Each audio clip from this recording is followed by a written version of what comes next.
Everywhere where Jesus went, when he spoke with authority, when he healed with the power of God, there was a group of religious leaders that followed him around wherever he went. They were called the Pharisees. And the Pharisees were teachers of the law. They were zealous to uphold the law. And when Jesus healed on a Sabbath, they were not concerned about the poor person that needed the healing, but they were more concerned about the law which they wanted to uphold. Now, one of these Pharisees, Simon, invites Jesus to his house for a meal. And Jesus comes inside, sits down, and reclines at the table. The Bible tells us there was a sinful woman who knew that Jesus was at Simon's house. And she came with a purpose in her heart, knowing she's heard about Jesus' preachings, about forgiveness in his name, about the healings and how he loved the sinners and met with them and dined with them. So she found herself at Jesus' feet and she was weeping. And her tears from her eyes wet Jesus' feet and she cleaned it with her hair. She couldn't stop kissing Jesus' feet because clearly she felt grace from this man. The first time ever she felt the grace of God. Every other day she felt from the Pharisees legalism and judgment. This woman broke that alabaster flask of fragrant oil and anointed Jesus' feet. At that moment, Simon the Pharisee and his friends were saying within themselves, surely if Jesus was a prophet, he would know what type of woman was touching him. And Jesus, knowing everything, shares this parable with Simon.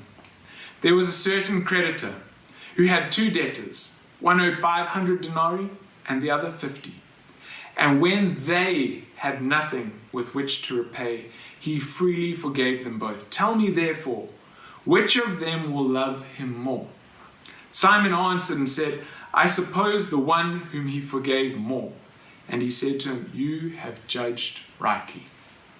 So Jesus is so clear here that this woman, although she is a sinful woman, and yes, she owes a greater debt of 500 denarii.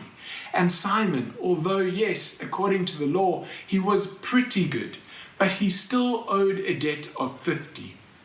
Jesus says very clear here, not the one is better than the other, but neither of them could repay the creditor.